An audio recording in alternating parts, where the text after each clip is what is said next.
last several days. It's unbelievable to me to watch these Kavanaugh hearings, the confirmation Senate hearings that are taking place. And I was reminded last night by a comedian on the Colbert Show, and sometimes it takes a comedian to bring issues to light, but this is something that I've said for a long time, and I was reminded of it, and that is this country is being run by old men, very old men primarily. I don't know if you've caught any of that Senate hearing or not, but my God, the guys that are running that, if they were in the community center in your local community, if you walked by them in the hallway of a nursing home, you would avoid them. These guys are so old, and they're running our states, our country, and in some ways, the entire world because of their position in U.S. government. And I'm not a Johnny-come-lately to this party. I'll tell you why. I remember when Ronald Reagan was president, I was in the news business, and I was watching him, seeing him, being at the same events as him, and I used to tell people at the time, the man is vacant. He has a look in his eyes. I've seen it before. It's Alzheimer's. The guy is not of sound mind, and I was a party of one telling people that at the time. And then, in very short order, it was reported after his presidency was over with that guess what? The guy couldn't recognize his cabinet members.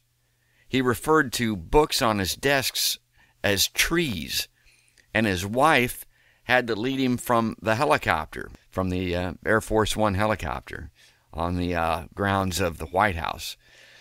So bear that in mind when you look at these guys. A lot of the problems that afflict us today is simply the fact that the people that are leading us are generationally too old.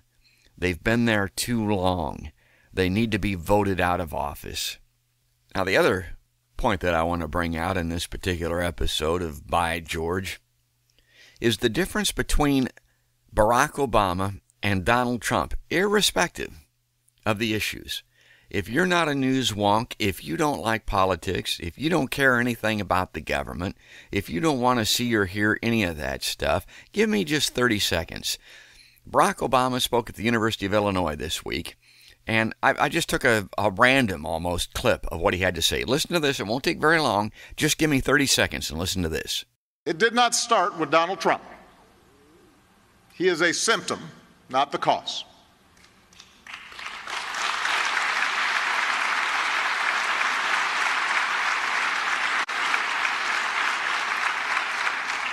He's just capitalizing on resentments that politicians have been fanning for years. A fear and anger that's rooted in our past, but it's also born out of the enormous upheavals that have taken place in your brief lifetimes. Okay, now the point that I'm trying to make here is, what does that sound like to you? Does that sound like a president of the United States?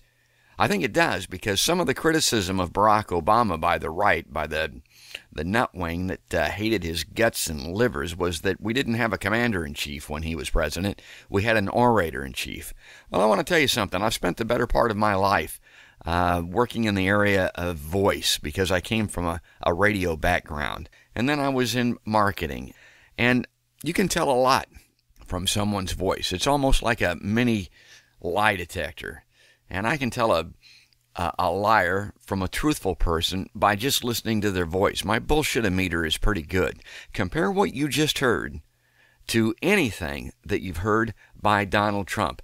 Do you know the difference? Can you tell the difference between somebody that's telling the truth, somebody that's intelligent, somebody that's in command of the facts, and a loudmouth drunk at the end of the bar, which is what Donald Trump sounds like? Now, he's not a drunk, but he's a big, fat loudmouth at the end of the bar. The man is an empty vessel. He's not saying anything. He's simply saying it in an inflammatory way. And that's the difference between the two people. How can you support a party that picks as its president a guy like Donald Trump as opposed to what you just heard in that, again, almost random 30-second clip of Barack Obama?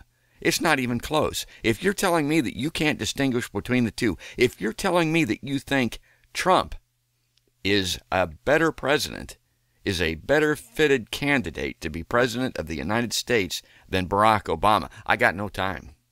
I mean, you can't fix that. There's no point in debating that. So I hate to be negative, and I don't want to be ugly about this, but come on.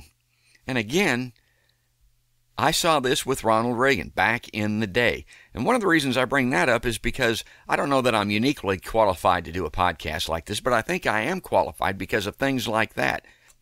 Because I was running around telling anybody that would listen that Ronald Reagan had Alzheimer's. No one shared that opinion. In fact, those in the national media, those in the press, those on radio and television were talking about what a great communicator he was. And what? A great communicator? This guy looks like he's a footstep away from a sippy cup. That's what I was saying back in the 1980s. So, where are we today? Well, we need to vote these old guys out of office. We need to clear the deck. We need to get them out of there. We need to get somebody with vigor and vision. It was one of the most appealing attributes of John Kennedy, if you'll remember correctly. These guys are too old. Get rid of the bums. And as soon as we have a chance, let's make sure we do it with 72-year-old Donald J. Trump. Okay, so this was the part of the show where we were going to go to Dan Medeiros. I was going to have an interview with Dan and some of his music, but sometimes the best laid plans of mice and men and podcasters sometimes go astray. The field recorder that I was going to use to do the interview with Dan was to be delivered by courier last week on Wednesday. Well, this is Monday morning and still no field recorder. They lost it. They delivered it to the wrong address, something, and their customer service department has not been very helpful. I haven't been able to get any help there, so I'm still awaiting arrival of that, and instead of just trashing this entire podcast because it became outdated, I decided to go ahead and post it and get it up there and tease the fact that we're going to have Dan's music on here at the end of this particular podcast, and we will have an interview with him in an upcoming episode here very shortly. I think we're going to get something in the way of a field recorder here very shortly. I hope so anyway. And in lieu of that interview, I wanted to talk about another topic that I am very concerned about and that you'll hear come up on these podcasts once in a while, and that is ALS. Lou Gehrig's disease. And one of the reasons that's important to me is 3 years ago, my kid's sister, 12 years my junior, gave me a call, and I was at the gas lamp, believe it or not, and don't normally take calls when I'm down there, but she doesn't call very often, so I took this one, stepped outside with my cell phone, and she asked me whether or not there were any problems with neurology in our family, whether or not there'd been any brain issues in the family. Well, other than me being, somewhat mentally disabled, I kind of laughed and said, no, not that I know of. Why? And she said, well, I've been to the doctor and I've got a problem. She says, my right hand is so weak I can't turn the ignition in my car. And I thought, oh, that's bad. That's real bad. Now, I'm not a scientist, I'm not a doctor, but I know that's not good. And I told her to go ahead and continue to go to the doctors and get that looked at. It sounded serious, and it was. Very shortly came the diagnosis of ALS, Lou Gehrig's disease. At one time I thought it was a man's disease, but it's not. It's equally between the two sexes, male and female. As a matter of fact, I think women may get it a little bit more frequently than men do.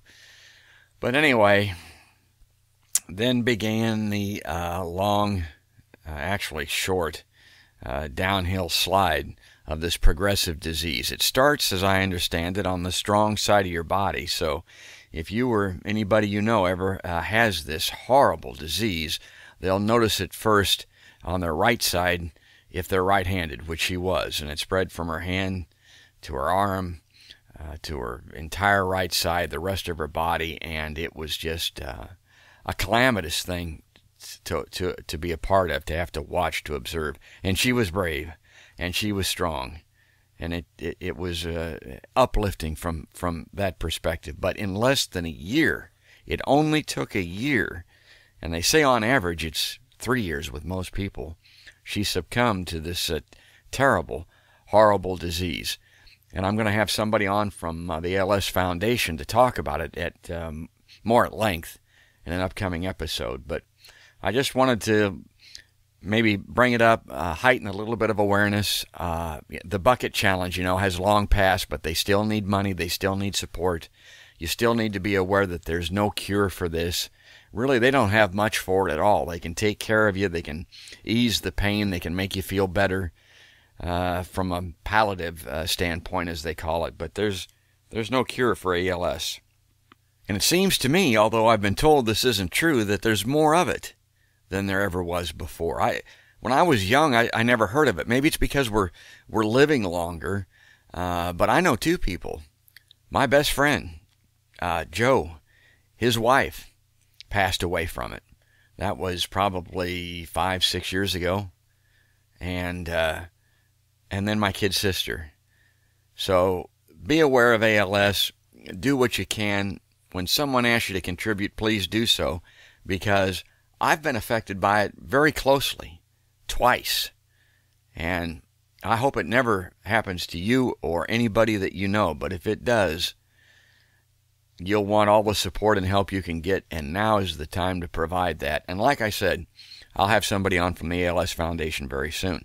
But it all dovetails very nicely, reminds me of Dan Medeiros, this musician and hockey player that I want to highlight in an upcoming episode.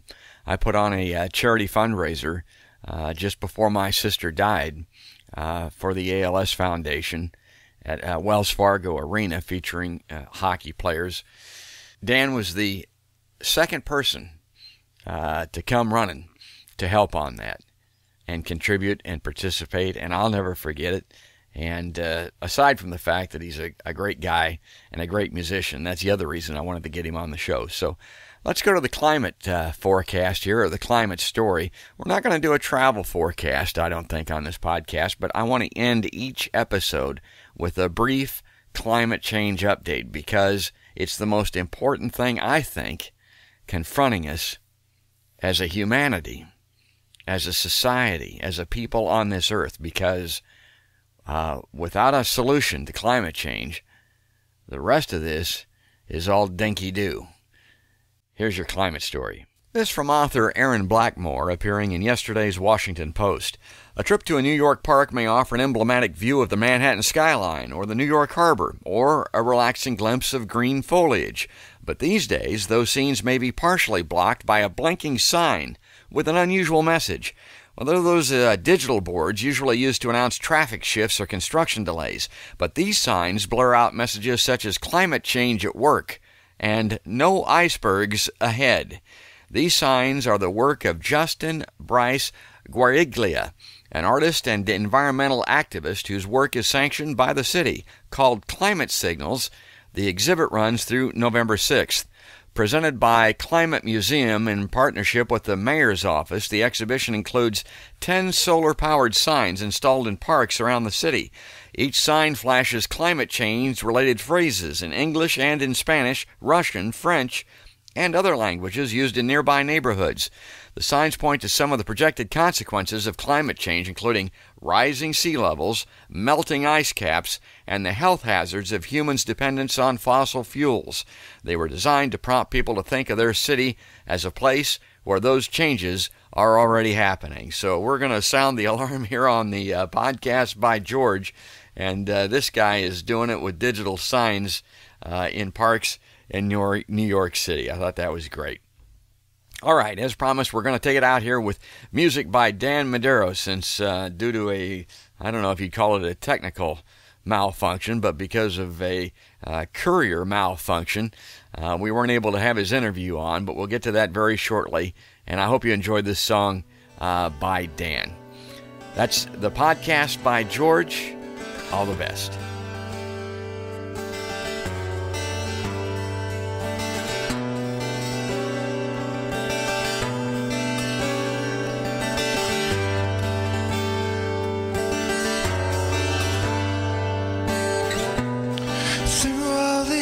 Days I feel the same as I did, always thinking of you and how we used to be. So help me through, I can't forget.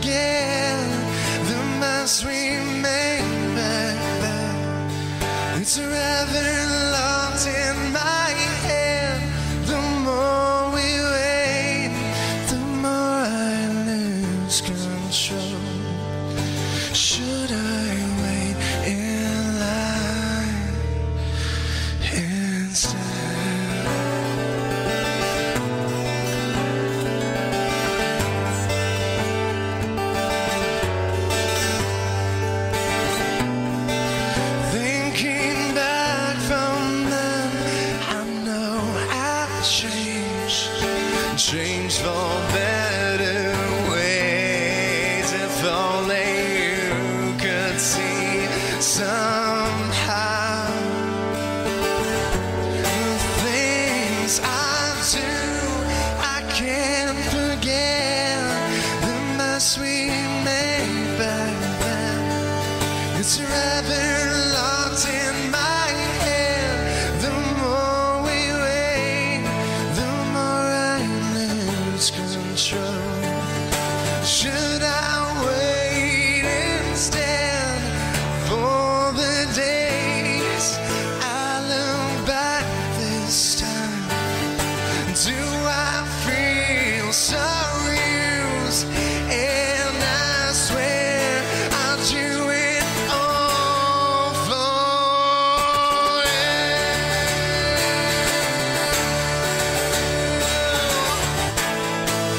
Wake me up from this only.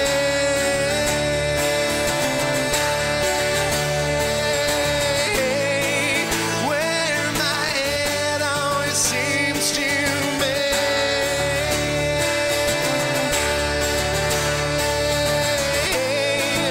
Wake me up from this only.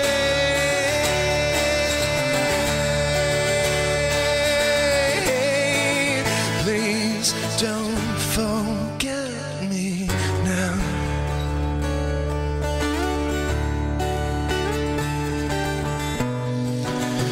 When feeling this way,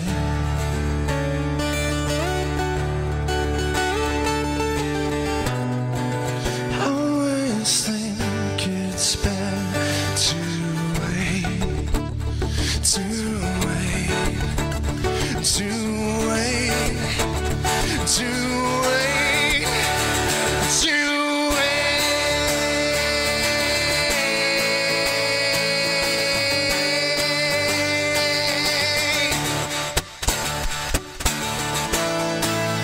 Wake me up from this only.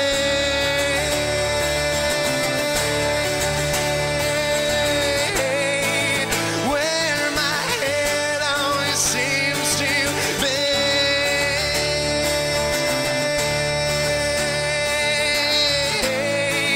Wake me up from this only.